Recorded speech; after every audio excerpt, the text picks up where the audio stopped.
अस्सलाम वालेकुम दोस्तों, आज मैं लोगों को बताऊंगा फेसबुक आरओएस क्या होता है, रिटर्न ऑन एड स्पेंड क्या होता है। अगर आप एडवर्टाइजिंग करते हैं फेसबुक पे या किसी भी प्लेटफॉर्म पे तो ये टर्म आपके लिए जानना बहुत ज़रूरी है। इससे आपको मालूम होगा कि आपका बिजनेस जो है प्रॉफिट में जा रहा है या लॉस में जा रहा है, और आपका जो प्रॉफिट मार्जिन जो आपने डिसाइड किया उसकी बेस पे जो है आपका कितना प्रॉफिट आ रहा है और कितना आप जो है लॉस में जा रहे हैं। तो इस वीडियो की बेस पे आपको ये भी मालूम हो जाएगा कि आप जो है अपनी बिज़नेस को किस तरह से नेक्स्ट लेवल पे लेके जा सकते हैं, और आप जो है इस टर्म पे ये भी डिसाइड कर सकते हैं कि आप जो है अपनी ऐड की एनालिसिस किस तरह करें। तो इस वीडियो को आपने एंड तक देखना है, कोई भी पॉइंट आपने मिस नहीं करना। इससे पहले जो है मैंने एक फेसबुक आरओआई के बारे में बताया था, और वो भी आप देख सकते हैं मेरे चैनल पे जाके। वो भी बहुत इंपॉर्टेंट टर्म है, ये भी आपको बताती है कि आपका जो टोटल इन्वेस्टमेंट आपने की है उसकी बेस पे आपको कितना प्रॉफिट हुआ है, आप लॉस में गए हैं या प्रॉफिट में जा रहे हैं। तो ये दोनों टर्म आपके लिए जानना बहुत ज़रूरी है। एक आज वाली एक जो प्रीवियस वीडियो दिखाई है मैंने आपको उस पर, तो आप वो भी मेरी वीडियोस देखें। और आपसे रिक्वेस्ट है कि अगर आपने अभी तक मेरे चैनल को सब्सक्राइब नहीं किया तो वो सब्सक्राइब कर दें, और आप जो है मेरे ग्रुप को ज़रूर ज्वाइन करें जिसमें जो आपके लिए बहुत सारी अपॉर्चुनिटीज़ हैं। देखिए दोस्तों, जो आर ओ एस होता है रिटर्न ऑन एड स्पेंड, जिससे से आपको नाम से मालूम हो रहा है कि रिटर्न ऑन एड स्पेंड कि जितना आपने एडवर्टाइजिंग की है उसकी बेस पे आपको कितना रिटर्न मिल रहा है। और आप फेसबुक पे मार्केटिंग कर रहे हैं या गूगल पे कर रहे हैं, यूट्यूब पे कर, किसी भी बेस पे आप कर रहे हैं, किसी भी प्लेटफॉर्म पे कर रहे हैं, तो आपने कॉस्ट तो लगाई होगी ना। जो रिटर्न में आपको मिलता है वो आपका रेवेन्यू होता है, तो वो होता है आर ओ एस। ठीक है, इसमें जो है बिज़नेस कॉस्ट इंक्लूड नहीं होती। अगर आप फेसबुक आर ओ आई के बारे में जानना चाहते हैं, जिसमें जो है मैंने वीडियो बनाई, उसमें जो है बिज़नेस कॉस्ट इंक्लूड होती है। मीन के आपका शिपिंग कॉस्ट होगी, आपकी प्रोडक्ट मैनेजमेंट होगी, या आप किसी भी तरह की कॉस्ट अगर आप प्रोडक्ट पे लगाते हैं या बिज़नेस की करते हैं, ठीक है, तो वो कॉस्ट इंक्लूड होती है आर ओ आई में। लेकिन जो आर ओ एस में होते हैं इसमें कोई बिज़नेस कॉस्ट इंक्लूड नहीं होती। इसमें जस्ट जो आपने स्पेंड किया होता है उसको रिटर्न में जो आपको मिलता है उसको आर कहते हैं। फॉर एग्जांपल, अगर मैंने 100 रुपये स्पेंड किए हैं और मुझे 200 रिटर्न मिले हैं, तो मेरा आर कितना है, 100% है।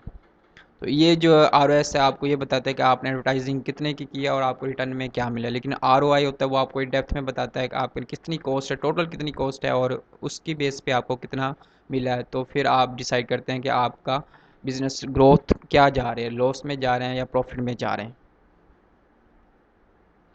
देखिए दोस्तों, जो हम कैलकुलेट करते हैं आर वो होता है ad revenue divided by ad spend और मल्टीप्लाई 100, कि आपका प्रॉफिट कितना है 200 और स्पेंड आपने कितने कितने 100, तो आपका आर कितना परसेंट आया 200%। तो ये होता है कि आप किस तरह से अपने बिज़नेस का आर निकाल सकते हैं। अगर मैं आपको ये भी बताऊंगा कि आप फेसबुक के एडवर्टाइजिंग करें तो तब आप किस तरह से निकाल सकते हैं। देखिए दोस्तों, जो गुड आर होता है वो आपके प्रॉफिट मार्जिन पे डिपेंड होता है। प्रॉफिट मार्जिन होता है कि अगर आप एक प्रोडक्ट सेल कर रहे हैं उसके पे आप कितना प्रॉफिट रखना चाहते हैं, तो उसकी बेस पे जो है आपको आर निकलेगा। जितना आप कम रखेंगे हो सकता है कि आप लॉस में जाएं। आप ज़्यादा से ज़्यादा प्रॉफिट मार्जिन रखें, फॉर एग्जांपल आप 400 रखें, ठीक है, तब जो है आप बहुत अच्छा है आपका आर होगा। अगर आप 50% रखते हैं तो उस 50% की बेस पे आप जो है ना प्रॉफिट में होंगे ना लॉस में होंगे।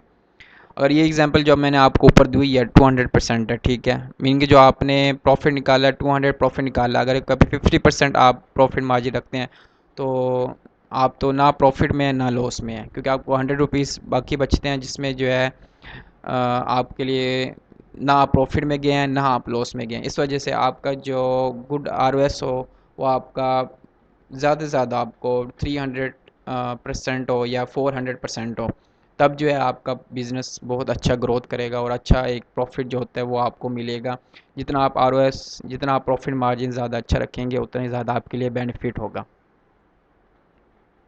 देखिए दोस्तों, अगर आप फेसबुक एनालिसिस में देखें तो आपको इस तरह का एक टेबल शो होता है जिसमें जो है आपकी परचेज़ बताई गई होती है कि कितनी परचेज़ आपने की है और अमाउंट स्पेंड कितनी किया आपने, और परचेज़ आरओएस किया है, और परचेज़ कन्वर्जन वैल्यू क्या है। अब परचेज़ कन्वर्जन वैल्यू क्या होती है, जो कि आप जो है फेसबुक को बताते हैं कि इसकी वैल्यू क्या है आपकी नज़र में। एक तो प्रोडक्ट कॉस्ट होती है, ठीक है, एक कन्वर्जन प्रोडक्ट कॉस्ट होती है, ठीक है, उसके अलावा जितना भी आप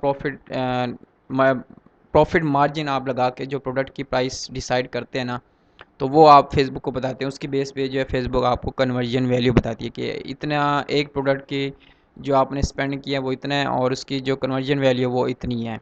फेसबुक को ये आप बताते हैं, तो उसकी बेस पे जो फेसबुक आपको आर निकाल के देता है, जो कि यहाँ पे है। फॉर एग्ज़ाम्पल, जो आपने स्पेंड किया है, जो आपने अर्न किया, आप इसका डिवाइड करें अर्न को, और टोटल स्पेंड आप डिवाइड करें, ठीक है, आपको जो प्रॉफिट जो आपको ROS होएगा वो यही है 10.55। तो इस तरह से जो है आप अपनी ऐड की एनालिसिस कर सकते हैं। फेसबुक की जो एनालिटिक्स हैं, ठीक है, उसमें जाके आप मज़ीद इसको ग्रोथ में कर सकते हैं कि आप जो है किस तरह से अपनी ऐड की एनालिसिस करें। तो ये देखा जाए तो इसके अकॉर्डिंग जो है आपका ROS बहुत अच्छा है, ठीक है।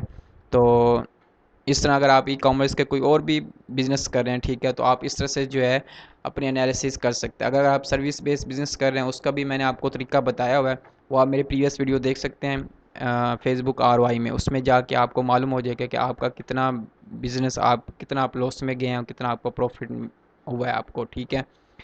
आपका जो परचेज़ वैल्यू है ना, ये आपके डिसाइड होना बहुत ज़रूरी है। इसकी बेस पे आपको पता चलेगा कि आपके कस्टमर की लाइफ टाइम वैल्यू क्या है, ठीक है।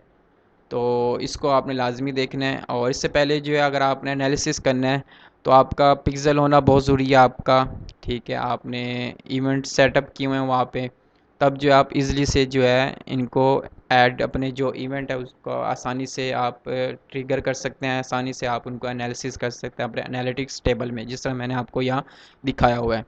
तो ये था कि आप जिस तरह ROI निकाल सकते हैं और किस तरह से ये आपकी हेल्प कर सकता है। अगर आपको कुछ समझ नहीं आया तो आप मेरे से मज़ीद पूछ सकते हैं, और आप जो है मेरे ग्रुप ज्वाइन कर सकते हैं। आपको मैं दोबारा कह रहा हूँ कि अगर आपको कुछ पूछना है तो आप मेरे ग्रुप में आके वहाँ पूछ सकते हैं, और आप किसी की हेल्प करना चाहें वो हेल्प भी कर सकते हैं। आपके लिए अपॉर्चुनिटीज़ भी अवेलेबल है यहाँ पे।